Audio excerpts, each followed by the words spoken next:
The child said, "My real mother is in the well." 20 years later they dug it up and...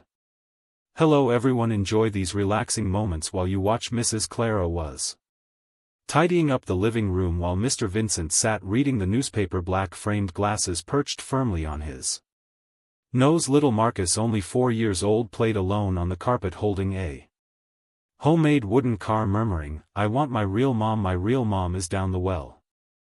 Clara paused, turning her head to look at him. "What did you just say?" Marcus, the boy, didn't answer immediately. His eyes stared toward the window as if drawn into the void. "Outside you said your real mom is down the well," Marcus repeated more clearly this time. "I remember now, she was wearing..." Hello friends, if you new here then don't forget to hit subscribe button, and if you like then hit the like button also, and don't forget to tell me in the comments where you from watching this video.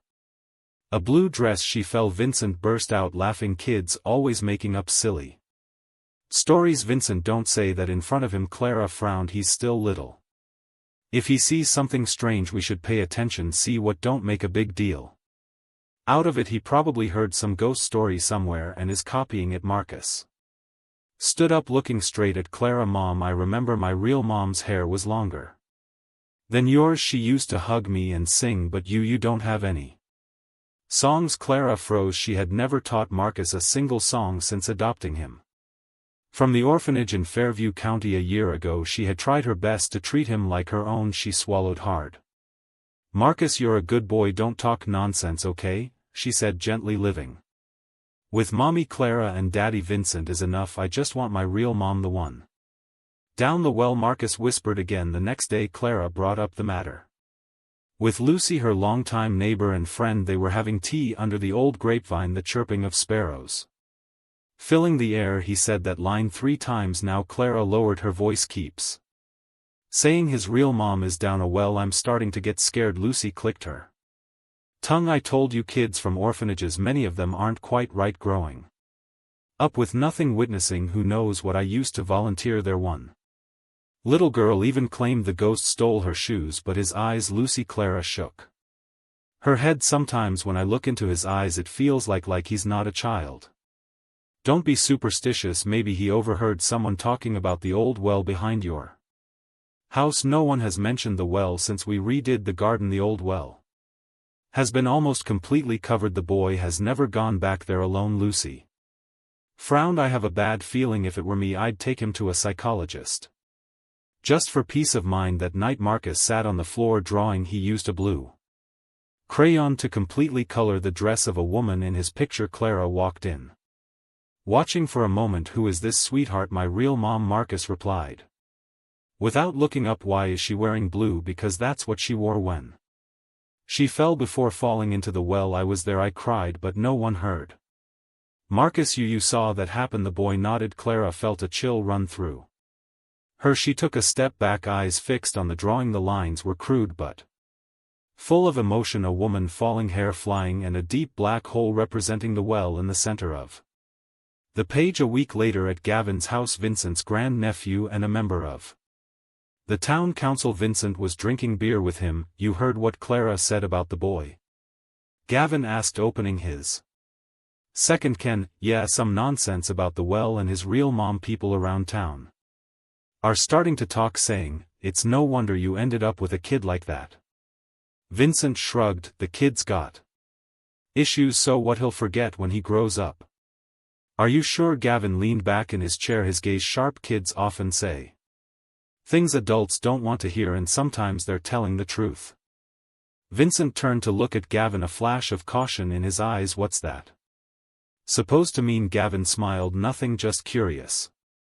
"Oh, by the way, that old well behind your house still there, right? Don't dig up old stories," Vincent said through gritted teeth. Gavin nodded slowly, then changed the subject. One morning Clara took Marcus for a walk through the town square. An old show vendor leaned in to whisper to a woman beside her, "That's the boy, the one who talks to the dead." The other woman clucked her tongue. "Clara's a fool.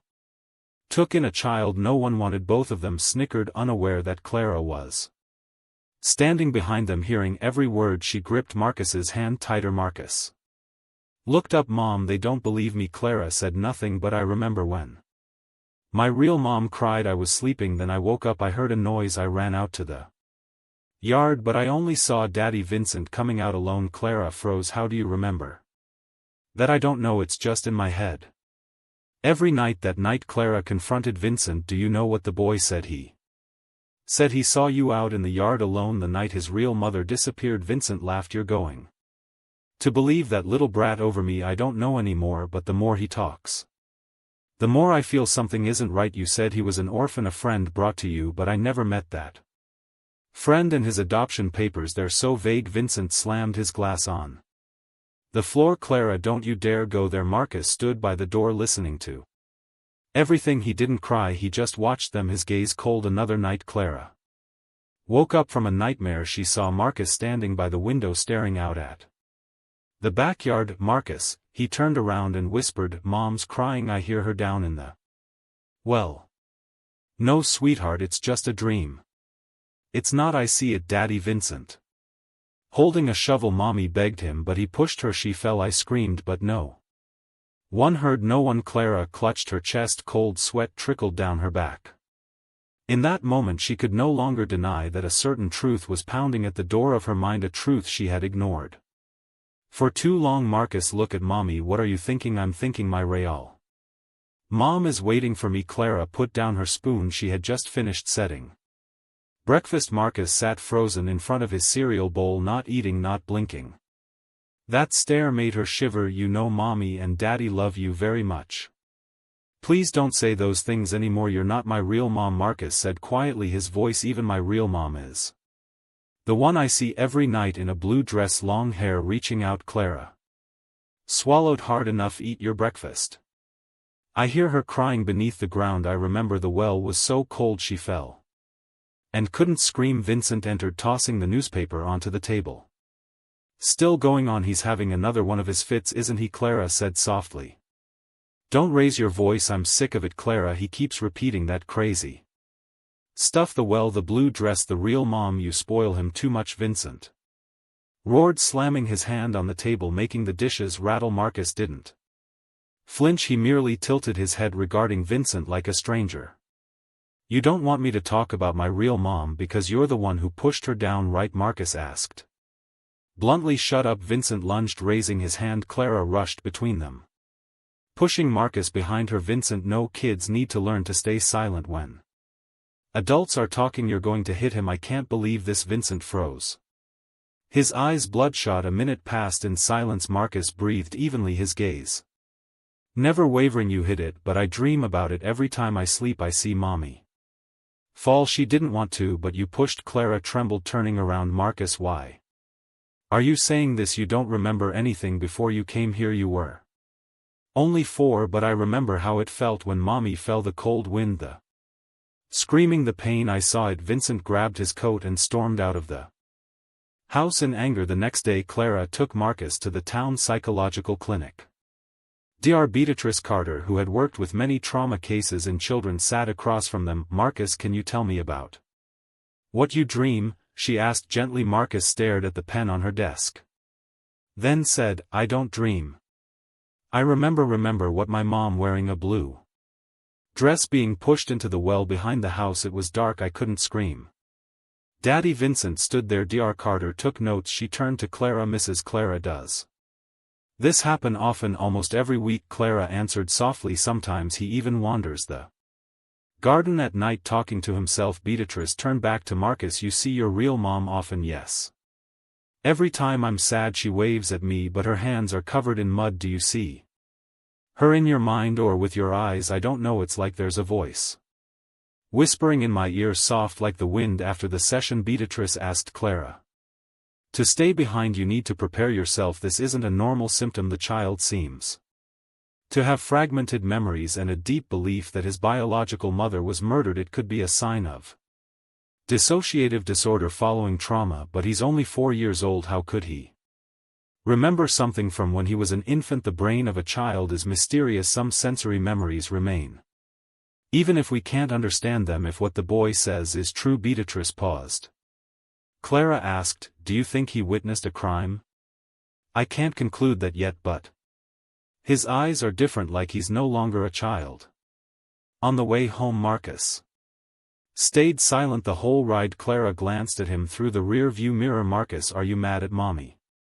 No, but I know you're scared of me. Clara didn't know how to respond. A few days later Lucy came over again. She brought some slices of cake.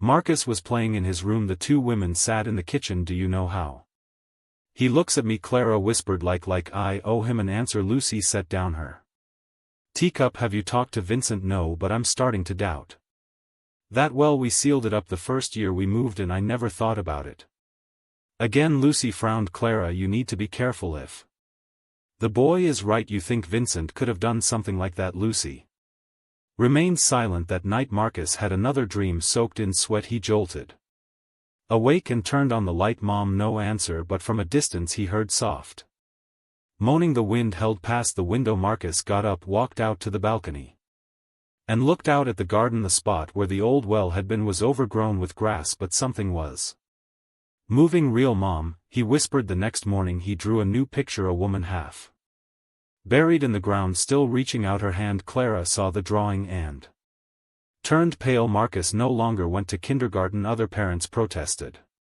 Because the boy scares my kid. He talks about dead bodies and blood. He looks at my kid with empty eyes. The school suggested he be temporarily homeschooled. One day the neighborhood leader, Mr. Frank Nolan, came knocking. Mrs. Clara, I don't mean any harm, but lately people around here are getting scared. Scared of what? Of the well, of the boy. Some said they heard him whispering to himself at midnight, then found small footprints around the well in the morning. No one dares go into the yard anymore. Mr. Nolan, please don't exaggerate. We just want safety. You should take the boy somewhere else. Don't let him affect the whole neighborhood. Clara shut the door and turned around. Marcus was standing on the stairs, quietly listening to everything. That night Vincent was drinking alone. Clara came and handed him a piece of paper. It's a copy of Marcus's adoption file. I asked Beatrice to help find it. There's something wrong. Vincent glanced at it, then tossed the paper onto the table. I don't know what you're trying to get at. The intermediary's name is Miguel Esteban. I went to the address listed, but the place was demolished back in 2008, meaning the file is fake. So what? Marcus isn't just an anonymous orphan.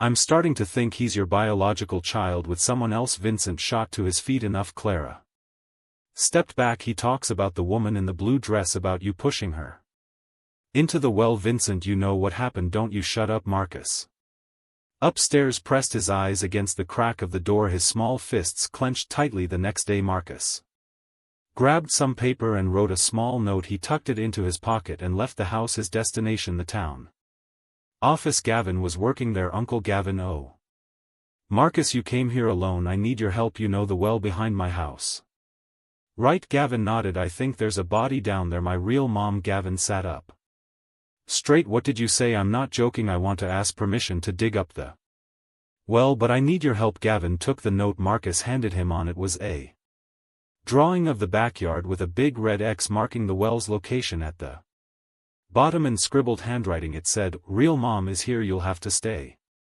here for a few days. Marcus, Clara said, gripping the boy's hand tightly. The doctors will take care of you. Mommy and Daddy will come get you soon. I don't like this place. Marcus mumbled, looking at the white walls of St. Vincent Children's Center. It's okay, sweetheart, you'll feel better soon. A man in a white coat approached, kneeling down with a smile. Hello Marcus, I'm Dr. Edward. I'll be your new friend for a few weeks. I don't need a new friend, I need my real mom. Clara stifled a sigh. She exchanged a look with Dr. Edward, then quickly walked toward the main gate. As the iron door closed behind her, the words, my real mom is down the well, still echoed in her head. In the therapy room the next morning, Edward sat facing Marcus, flipping open a notebook. You see the woman in the blue dress every day? Marcus nodded. Can you describe her? She has long black hair, very sad eyes. She waves at me but her mouth can't open. I think it's because of all the mud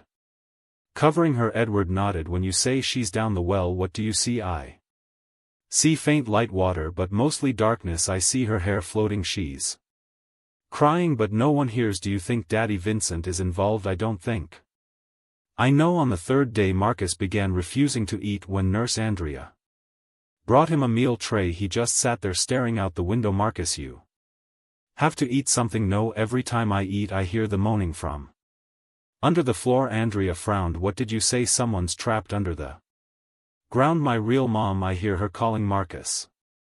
Marcus every night. Andrea returned to the nurse's station. The boy keeps rambling like he's possessed. One morning Dr. Edward took Marcus into the observation room. In the room were a doll wearing a blue dress and a small black rock. Marcus, which one reminds you of your real mom? Without hesitation he pointed to the doll. My mom used to wear a dress like that. Where did you see her wearing it when she was pushed into the well? Edward glanced toward the mirrored window where chief psychologist Dr. Agnes Foster was observing. The boy reacts strongly to symbolic images. I think we should increase his cytoallopurinol to 5 mg. Drive, Foster said into the intercom. During the second week Marcus began having mild seizures at night. A nurse found him lying on the floor scratching at the ground. Cold. The dirt is cold. The earth is covering mommy. I can't breathe. They gently sedated him. Marcus fell into a deep sleep for 6 hours. When he woke up he stared at the ceiling. I went down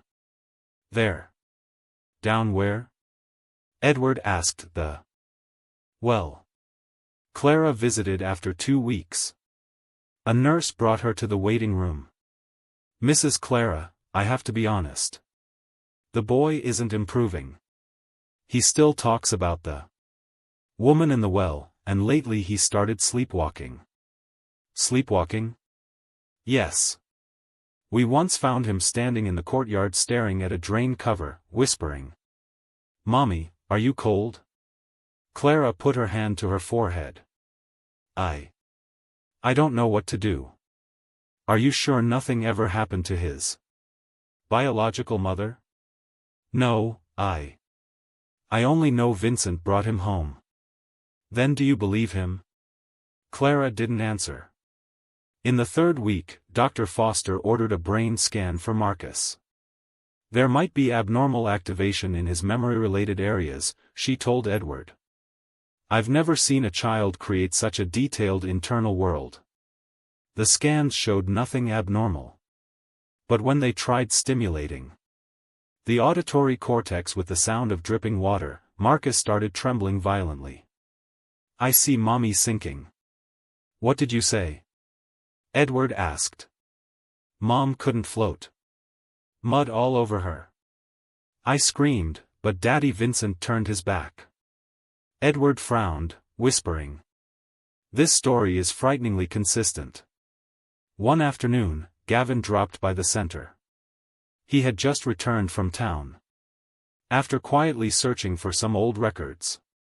How's Marcus doing? He asked, standing next to Edward in the hallway. Not good. The boy keeps repeating the same traumatic memory. Still about the well and his mother. Gavin nodded. I think maybe it's true. Edward turned to him. What did you say? Something's very strange about the adoption file. I just checked the name of the person who filed it. The document was signed by someone who died 11 years ago. Edward tightened his grip on the file. If that's the case, the whole adoption process could be forged. And the boy might not be making up his story. That night, Marcus dreamt he was in a white room. He walked barefoot on the cold tiled floor. In the distance, he heard the sound of dripping water. He approached a round black hole in the center of the floor. The well. As he leaned over, a pale hand surfaced, gripping the edge of the well. Real mom? Marcus whispered. A face appeared, pale, covered in mud, but with strangely gentle eyes. The face moved as if speaking, but no sound came out. The next morning, he woke up, grabbed paper and pen, and wrote a single line. Real mom's name is Anna. Anna Oliver. Nurse Andrea found the note and handed it to Dr. Foster. The boy never mentioned that name before, Dr. Foster said. Do we have a list of missing persons near Fairview County over the last 10 years? I'll look into it. 2 days later, Gavin held a thin file in his hand, breathing heavily. Anna Oliver. Housemaid. 30 years old. Mysteriously disappeared in 2018, worked for Mr. Vincent Sullivan. Edward shuddered. So that means... It means Marcus could be the victim's child. That weekend, Clara came to pick Marcus up after nearly a month of treatment. "Do you want to go home?" she asked. "I have to go back to the well." "Aren't you scared?" Marcus shook his head. "I need to know what happened. I need to know who my real mom was." Clara hugged him tightly, but her heart was heavy. The answer was drawing near. And she didn't know if she could bear it. "Mom's still waiting for me, right?" Time passed. He was no longer a child. Marcus was now 24 years old. He lived alone in a small apartment on the second floor of an old building near the train tracks, and worked part-time at a used bookstore downtown. Called the House of Words. And the nightmares. They had never left him. "Marcus, are you okay?" The voice startled him. Helen, his co-worker at the bookstore, stepped closer, holding a cup of coffee. "Another bad night?" "Yeah. Same old dreams." "Helen, do you believe in memories from when you're really little?" Helen tilted her head. "You mean from when we're toddlers?" "Of course not. Most people can't remember anything before they're 3. I do. Very clearly. There was a well. A woman in a blue dress. And I know her face." Helen placed a hand on his shoulder. "You dreamed about her again?" "It's not just a dream. I see myself standing at the well, looking down. She's down there. Looking up. Her eyes, wide, pleading. Every time I wake up, my hands are shaking. My heart's racing. It feels like I abandoned her." Helen squeezed his shoulder gently. "Have you ever thought, maybe she's your biological mother?" Marcus looked straight into her eyes. "She is." That afternoon, Marcus went home after his shift. He stopped in front of the mirror, staring at himself. Dark circles under his eyes. His cheeks noticeably sunken. He took a deep breath, opened a drawer, and pulled out a thin file. A collection of scattered papers he had gathered over the years. The file about the unsolved disappearance in 2018. Anna Oliver. 30 years old. Housemaid. Never found. He pulled out an old photo. The woman's face looked exactly like the one that had haunted his dreams for a lifetime. "Why can I see your face? Why won't anyone believe me?" That night, the phone rang. It was Gavin. "Are you free, Marcus?" "What's going on, Uncle?" "I found a few more old documents in the town archive. You should see them." Marcus went immediately. That night, the town council office was dark. Except for the desk lamp glowing on Gavin's desk. "Here. Take a look." Gavin slid a copy of a housing registry from 2017 toward him. Under Vincent Sullivan's name was another listed at the same address. Anna Oliver, temporary residence, no contract. This was the housemaid Vincent once hired. Also, the woman reported missing the following year. Marcus froze.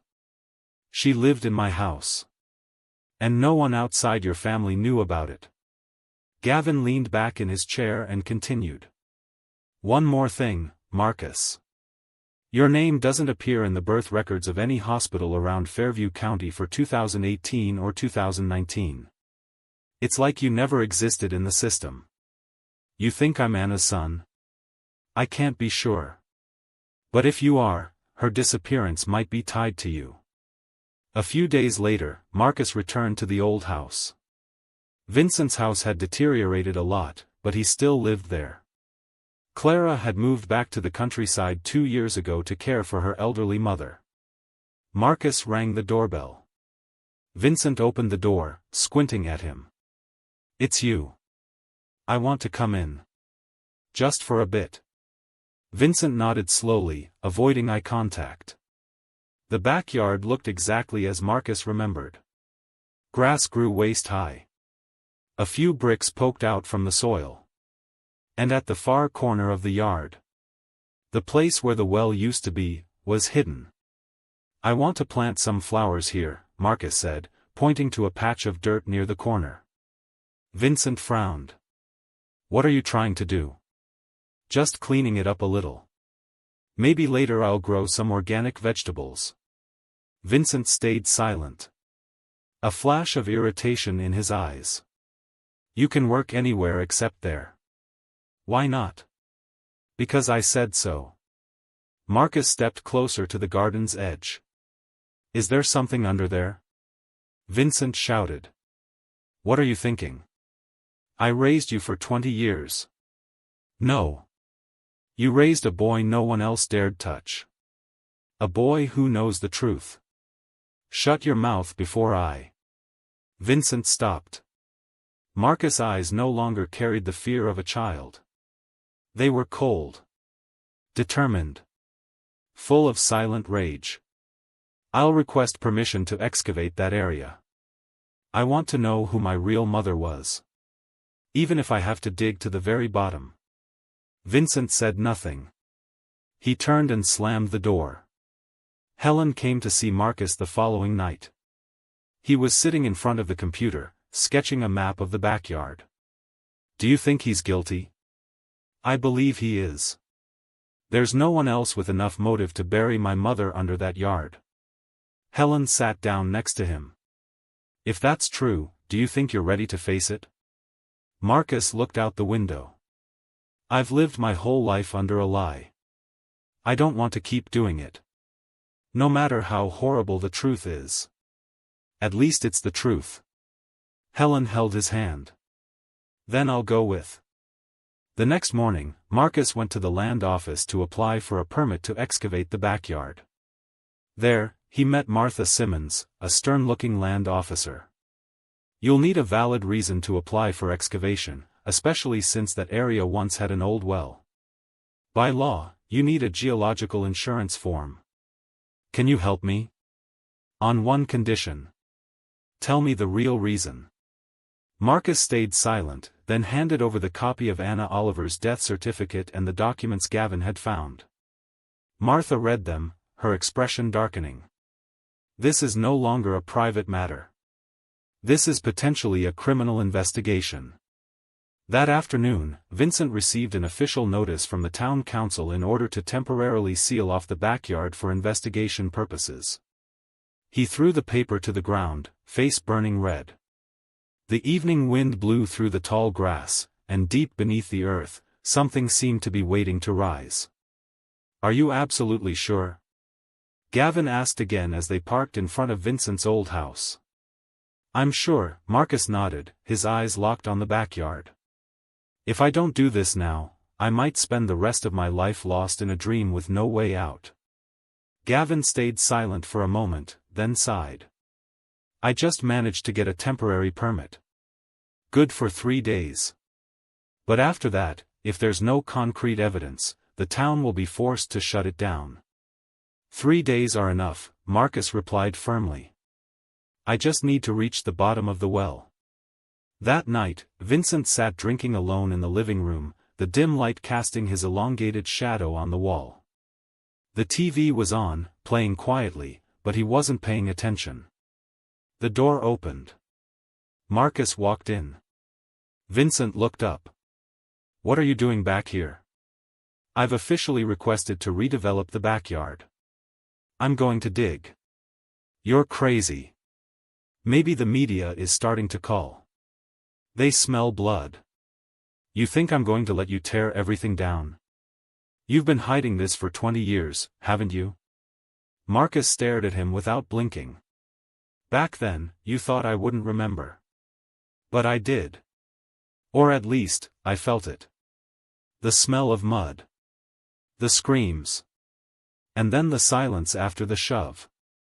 Vincent shot to his feet, gripping his whiskey glass tightly. "Get out. I'm going to dig. Even if you stand in front of me, I will dig." Vincent hurled the glass to the floor. It shattered loudly. Marcus didn't even flinch. He simply turned and walked away. The next morning at 7 o'clock, a small truck carrying an excavator pulled up to the gate.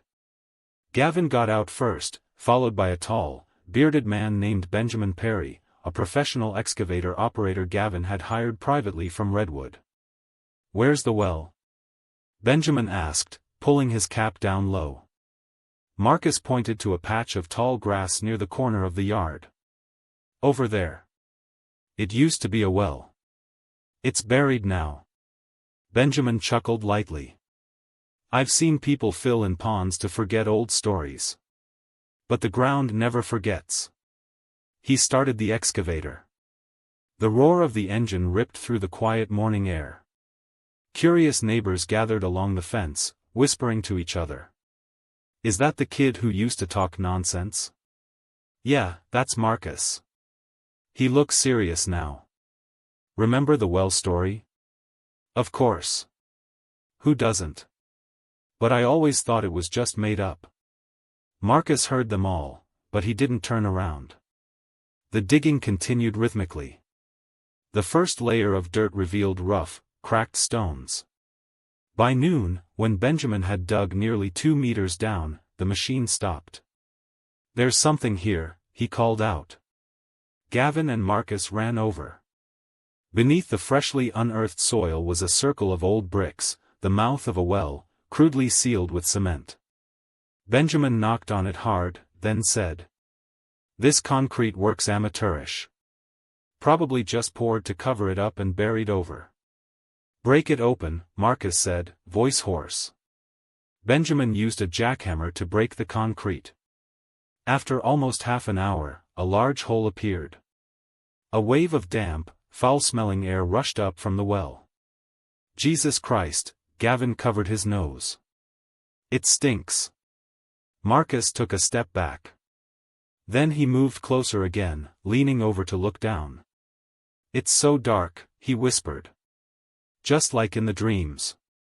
Gavin switched on a flashlight and shined it down. The flickering beam caught something round and wet. "Like bones." "Call the police," Gavin shouted. Benjamin immediately ran to the truck to call. Marcus remained there, eyes locked onto the darkness below. "I think I see hair," Marcus whispered. "Step back." Gavin pulled him away. "This is a crime scene now." "No, I need to see her one more time." "You don't even know if it's your mother." "Marcus, wait for forensics." "I don't need to." "I know. I've seen that face for 20 years, in dreams, in tears, in the most terrifying silence." A cold gust of wind blew, carrying the putrid stench up to the back of their throats. The neighbors started to retreat, many covering their noses and coughing. Police arrived about 25 minutes later. 3 patrol cars blocked the entrance, yellow tape cordoning off the yard. A female officer approached and nodded at Gavin. "I'm Lieutenant Carmen Walker, Criminal Investigation Unit." "Who made the discovery?" "I did," Marcus replied in a low voice. "I grew up here. I have reason to believe my biological mother was murdered, and her body was hidden down there." Carmen frowned. "Do you have any evidence for that claim?" "Memory. Instinct. Over 20 years of torment. And a woman named Anna Oliver, who disappeared without a trace from this very house." Carmen studied Marcus for a few seconds, then turned to the forensic team, lowering a long camera into the well. The screen immediately showed a blurry image. "Good God," one technician muttered. Carmen leaned in to look. "That's human bone, no doubt about it." Gavin exhaled sharply. So he was right, Marcus said nothing. He stood there silently, fists clenched, his eyes red. 2 hours later, part of a body was lifted out with a pulley. The forensic tech gently placed it on a white tarp. Along with it was a tattered piece of clothing, but some patches of blue fabric were still visible. Marcus collapsed to his knees. "It's her," he whispered. That color. Carmen stepped forward. We'll conduct a DNA test. If it's Anna Oliver, you'll need to provide a sample for comparison. I'm ready. Who was the last resident here? Mr. Vincent Sullivan. My adoptive father, Marcus said, his voice like steel. And he's the only one who knew this well existed. Carmen nodded, her expression sharp. As night fell, Marcus still hadn't left. He stood near the edge of the well, now tightly cordoned off. The wind blew cold, the smell of damp earth lingering. Gavin draped a coat over Marcus's shoulders. Do you want to be alone?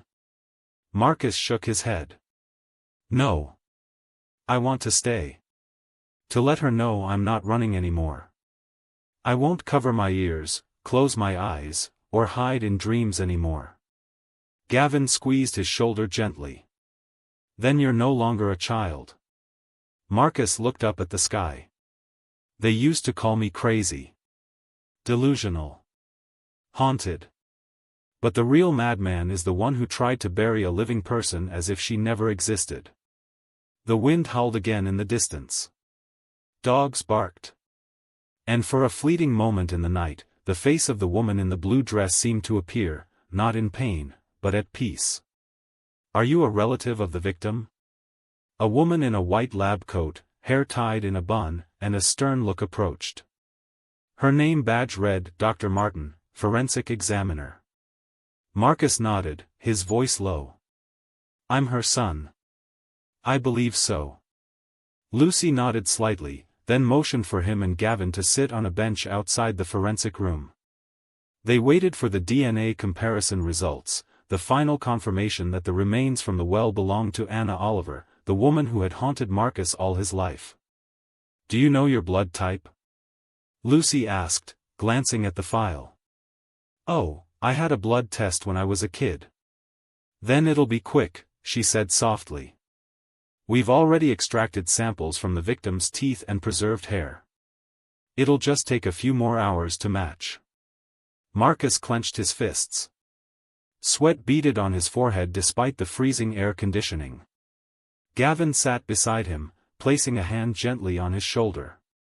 No matter what the results say, you were the one who sought the truth. No one can take that away from you.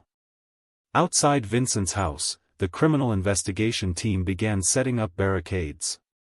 Lieutenant Carmen Walker. The door banged open with a warrant in hand. Mr. Vincent Sullivan, police. There was no response. Carmen nodded to her teammates. They broke the lock and pushed the door open. The house was dark, curtains drawn tight. The stench of mold and alcohol filled the air. Carmen carefully made her way through the living room and stopped near the kitchen. Over here, one officer called. Vincent sat slumped in a chair, head bowed over the table. On the table was an almost empty bottle of liquor, a half-burned cigarette, and a crumpled piece of paper scrawled with messy handwriting. I didn't kill her. I just did what had to be done. I raised him. I had the right. Carmen gritted her teeth. Take him to the station. Run a blood test and a mental health evaluation. From this point forward, Vincent Sullivan is under arrest for murder. At the forensic unit, Dr. Martins came out holding a file. Would you like to hear the results now? She asked, her expression softening slightly. Yes, please. The skeleton from the well is female, estimated to be between 29 and 31 years old. Cause of death, blunt force trauma to the skull, resulting in internal bleeding. Estimated time of death, around 19 to 20 years ago. The DNA from the remains matches yours with 99.996% certainty. In short, Dr. Martins paused, then said firmly, she is your biological mother. Anna Oliver. A heavy silence engulfed the hallway. Marcus gripped the nearby metal railing, his whole body drained of strength. He gasped for air and collapsed, but he didn't cry. Helen, who had just arrived, rushed to catch him. I'm okay, he whispered hoarsely. I just finally saw my mother. Lucy placed a hand on his shoulder. She would be very proud. Her son didn't forget her. So, it's confirmed? Gavin asked Carmen as they sat in the car. Yes. We now have full forensic evidence. The rest is getting Vincent Sullivan to confess. Do you think he will? Not sure. Men like him often see themselves as victims, or as someone who sacrificed for the family. Gavin frowned. I suspect he didn't kill Anna out of pure hate. It might have been fear of scandal, fear of losing control, or both. Or maybe because of the child. Marcus was allowed to see his mother's remains in a private room. The body had been fully reassembled and covered with a white cloth. At the head of the bed was an old, faded blue coat stained with mud. Marcus stepped forward, his hand trembling as he gently lifted the edge of the cloth, looking at the worn seams. I used to see this coat in my dreams, he whispered, almost talking to himself. Every night, when I was scolded, when I was beaten, when I cried, you were always there. Helen stood beside him, holding his hand. You called for her 1,000 times. Now, she can hear you. A soft breeze drifted through a crack in the door, making the curtain flutter. In that moment, Marcus looked up. His eyes were no longer empty like before. Carmen sat across from Vincent in the interrogation room. The old man looked exhausted, his hair disheveled, his chin covered in stubble. Mr. Vincent, you were present at the scene when Anna Oliver disappeared. You were the only person living in that house at the time. Her body was found in the well behind your home. Vincent stayed silent. Did you know Marcus was her biological child? I did, he answered hoarsely. Then why didn't you report it? Why wasn't there a legal birth certificate? Vincent took a deep breath. Because he was a mistake. You had relations with the maid. When she became pregnant and threatened to reveal it, you. What did you do? She wanted to destroy my family. You killed her. Vincent didn't respond. His eyes drifted toward the ceiling, as if speaking to someone invisible. I gave him a name, a home. Better than leaving him to die in the street. Carmen narrowed her eyes. But you took his mother away. A name and a roof don't wash the blood from your hands. Vincent sneered. Everyone's guilty of something. Even you. Clara returned from the countryside when she heard the news. She came to the hospital to find Marcus. In a long, empty hallway, she asked, her eyes brimming with tears, "You're not angry with me, are you?" Marcus looked at her, his gaze softening. You know, when I was little, I used to think you were just afraid of me. Now I understand you were afraid of the truth. Clara nodded, that's right. I knew something was wrong, but I was too weak to face it. She hugged him tightly. I'm sorry, and I'm proud of you for being brave. Marcus returned to the old house one last time before the police sealed it off completely. The garden, where the well had been dug up, was now fenced with steel barriers. He stood there, holding a bouquet of white chrysanthemums. Gavin arrived a moment later, silently standing beside him. Back then, people called me the well boy. Now, I just want them to know I am Anna Oliver's son. Gavin patted his shoulder. And the one who pulled the truth up from the mud. Marcus placed the bouquet at the edge of the well. Mom, I came too late, but I came. A single tear rolled down his cheek, but this time, there was no anger, only a quiet, belated peace. We now have enough evidence to charge Mr. Vincent Sullivan with premeditated murder, concealment of a body, and falsification of adoption documents, Lieutenant Carmen Walker announced before dozens of reporters at an emergency press conference at the town police headquarters. Flashes went off constantly as reporters thrust microphones toward the podium. What was the motive for the murder, Lieutenant? One reporter asked. Carmen didn't blink. According to the current investigation, Mr. Vincent Sullivan had a relationship with the victim, Miss Anna Oliver, who worked as a maid in his home.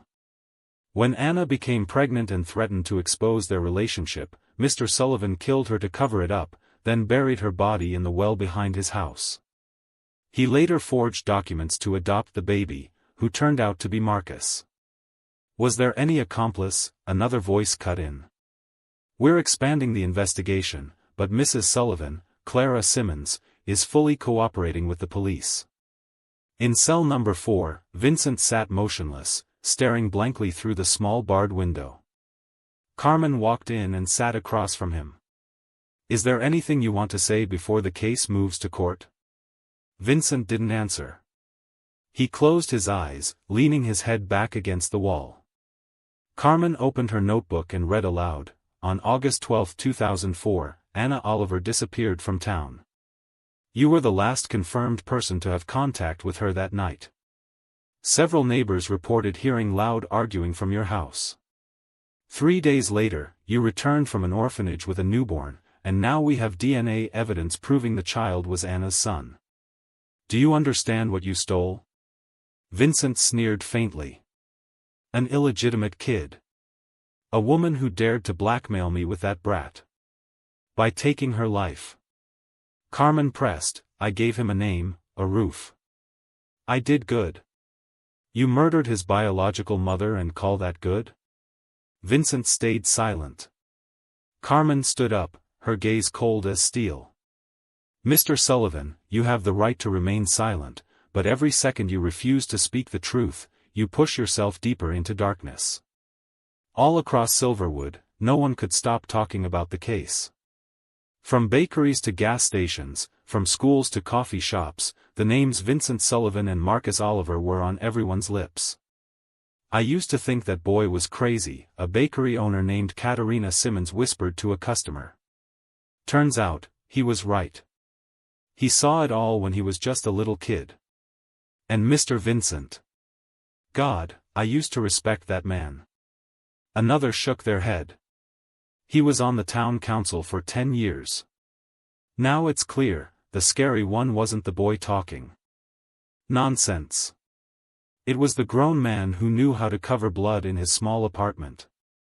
Marcus sat with Gavin and Helen, the case files and an official death certificate on the table. Anna Oliver, deceased August 12, 2004. Cause, homicide. How do you feel? Gavin asked. Marcus stared at his mother's name on the paper, feeling relieved but also empty. Helen squeezed his hand. Your mother has her name back, and you have your truth. I used to think I was wrong, broken, unwanted. Now, I realize I was the only one who didn't forget her. Gavin nodded. You're the last witness, and the only one brave enough to speak. Marcus looked at Gavin. If it weren't for you, I might have buried myself in dreams forever. No, Gavin said. You would have found her no matter what. That well wasn't deep enough to bury a love like that. The next morning, Carmen received a call from the district attorney's office. We've decided to prosecute Vincent Sullivan on 3 counts, murder, concealment of a body, and forgery of adoption documents. The preliminary hearing will be held within 6 weeks, and the child, Marcus Oliver, will be issued a new birth certificate listing Anna Oliver as his mother. The father's name will remain blank until a final conclusion. Understood. Thank you. Carmen hung up, leaning back in her chair.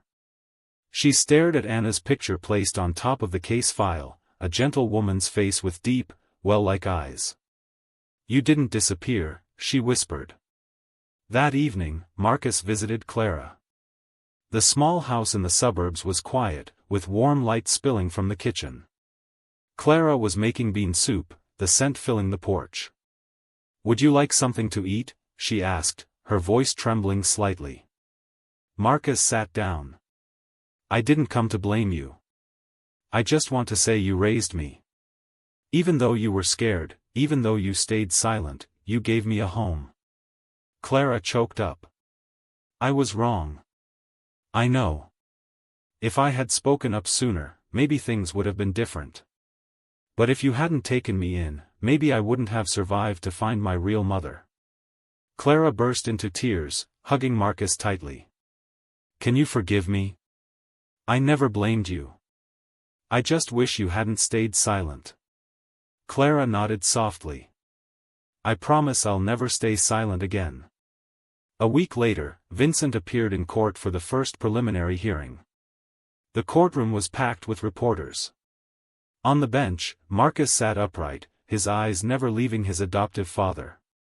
Do you have anything to say to the victim, Marcus Oliver? The attorney asked.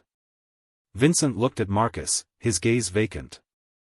I used to think you were a burden, but you did better than I ever imagined. Thank you, Marcus replied.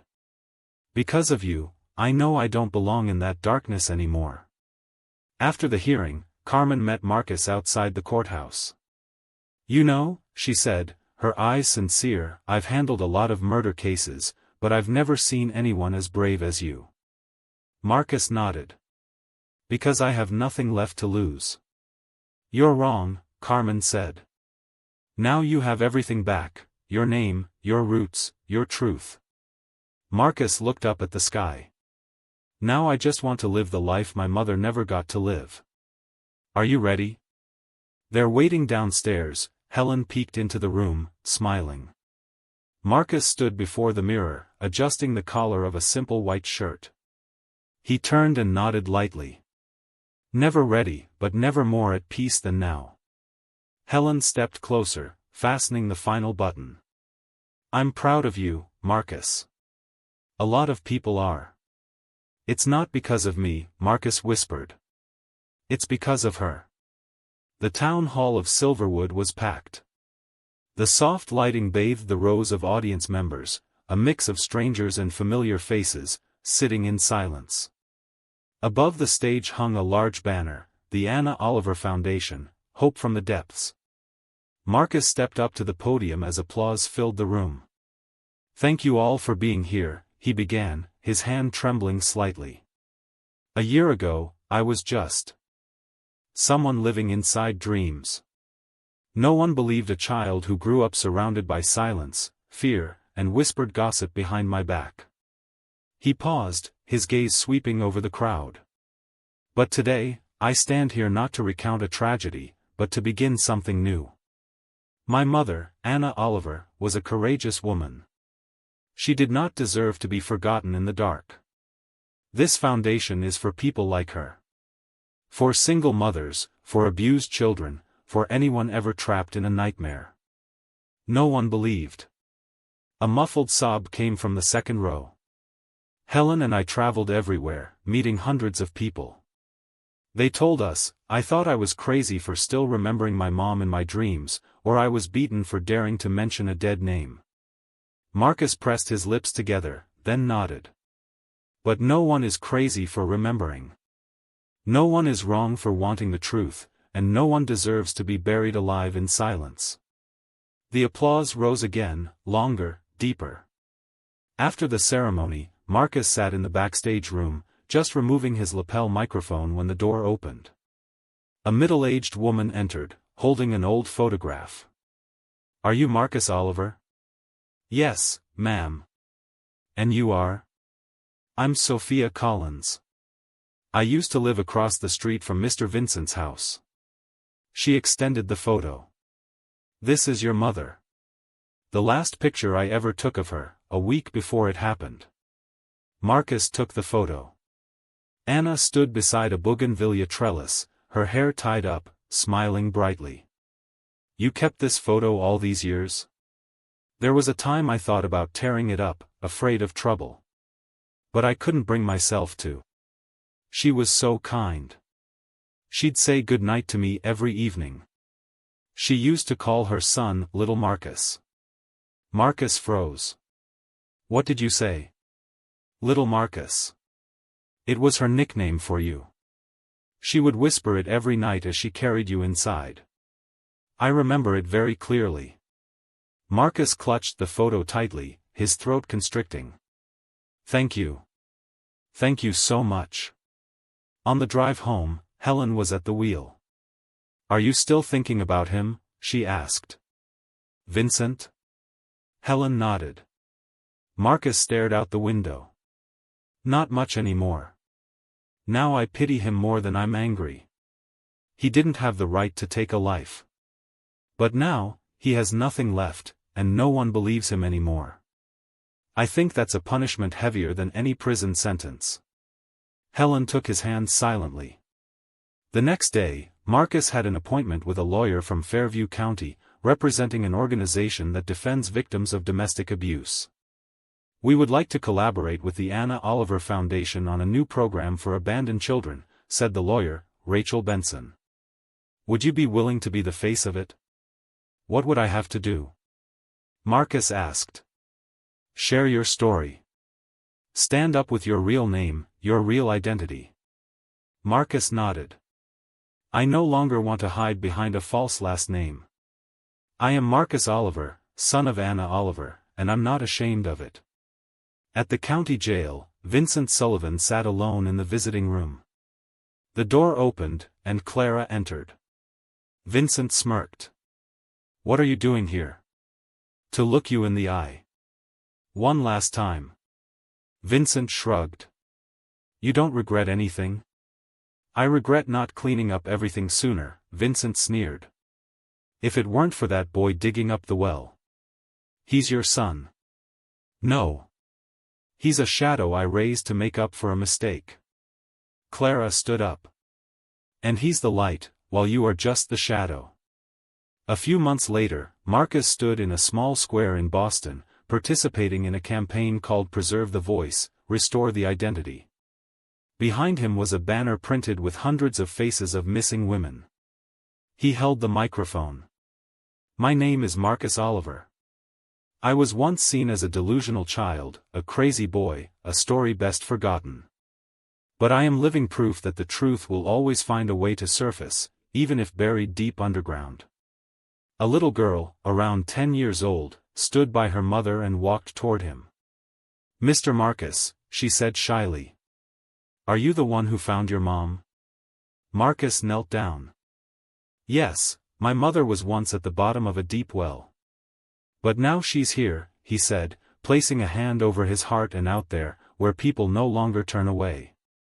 The little girl smiled. "I miss my mommy too." "Where is your mommy?" "I don't know, but now I believe I'll find her." After the event, Marcus received hundreds of letters. One came from a man named Dominic Nolan, living in Richmond. "You don't know me, but I saw you on TV.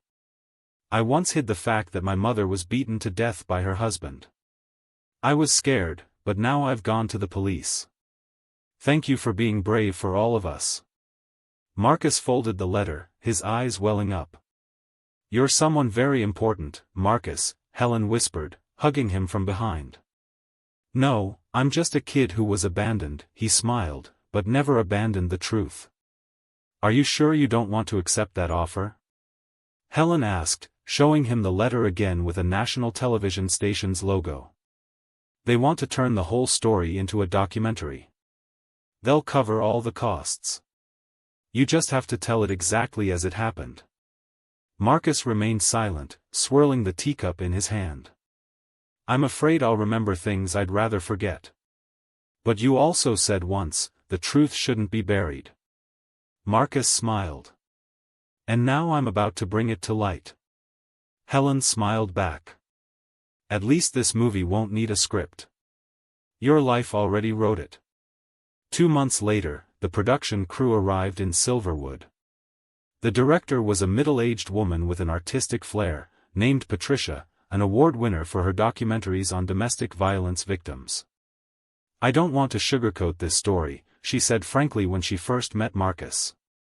"I want the audience to understand how silence can kill and how courage can save lives," Marcus added. Patricia nodded. "For the opening scene, I want to film right there, the well." The old land that had once belonged to Vincent was now owned by the town. On the plot where the well had been filled, a small garden was being restored, planted with white chrysanthemums and bougainvillea, Anna's favorite flowers. A gray granite memorial stood, engraved with Anna Oliver 1974 to 2004. *, a mother who never gave up on her child. Marcus stood silently in front of the stone. Beatrice and the film crew stayed quiet, letting the sounds of the wind, birds, and Marcus's voice fill the microphone. "I found you, Mom," he said softly. "And I will live the life you never got to live," he added, bending down to place a bouquet of white chrysanthemums. One afternoon, as the sun softened, Clara visited the memorial garden. She wore a simple brown dress, carrying a basket of seeds. "Helen said I could plant a few things here," she said. Marcus nodded. "What do you want to plant?" "Purple chrysanthemums, the color of forgiveness." Marcus looked down at the soil and nodded softly. "I've already forgiven you, but I haven't forgiven myself." "Then start by sowing the seeds," he smiled. Mother and son knelt side by side, turning the soil and dropping seeds into it like gentle tears falling into the past. A few days later, Marcus received a letter from the prisoner, Vincent Sullivan. The paper was yellowed, the handwriting scrawled. "I'm not sorry, because I never thought you should have existed. But if you choose to forgive, then I have no right to refuse. You won. You're her son, and she won too." Helen finished reading and frowned. "What are you going to do with it?" Marcus tore the letter in half and threw it into the fireplace. "I don't need an apology to move on. I just need not to look back." The premiere of the documentary Under the Well, the story of Anna and Marcus, was held in Boston. The theater was packed, and many people had to stand along the walls. Patricia spoke first. "This film has no actors, no special effects, only one person, once a child, silenced by truths no one wanted to believe, and now he speaks for all of us." Marcus stepped onto the stage, the spotlight shining directly on him. Once again, hundreds of eyes turned toward him. "This story isn't just mine," he began, "it belongs to everyone who was ever silenced, who was ever called crazy for remembering, for loving someone whose name was forbidden." He looked down at the crowd, many were wiping away tears. "If any of you here carry suffocated memories, know this, those memories don't make you weak. They make you real. And the truth will always find the light." The applause rolled on like waves. The next morning, an email arrived in Marcus' inbox. "I am Sylvia Allen, Director of the National Center for Justice and Reconciliation. We would like to award you the title, Bearer of Truth, for your contributions not only to your personal case but for helping hundreds of other victims find their voice. We would like to include your story in the civic education curriculum for high schools." Helen finished reading and turned to him. "Doesn't this feel like a miracle?" "No, this isn't a miracle," Marcus replied. "This is what should have happened a long time ago, if not for the people who chose silence." 1 year later, the Anna Oliver Memorial Garden became a regular stop for school buses carrying high school students from all over. A teacher led a group of students up to the stone memorial, pointing at it. "This story is real, and that man standing over there was once the child who dared to dig up the well, not to find a corpse, but to find the truth." Marcus stood nearby, listening without interrupting. A student asked, "Sir, do you ever regret it?" "Regret what?" "Digging up the past. Did you ever think maybe it would have been better not to know?" Marcus knelt down and asked, "What's your name?" "My name's Daniel." "Well, Daniel, if tomorrow someone told you that you had no mother, no father, no one who loved you, would you believe it?" Daniel shook his head. "Exactly," Marcus said, "because you know you deserve the truth. And if your mom were no longer here, she would still deserve to have her name called out loud." That afternoon, Marcus and Helen sat on a stone bench under the trees, watching the white chrysanthemums sway gently in the breeze. "I remember the first time I heard you say, 'My mother is under the well,'" Helen whispered.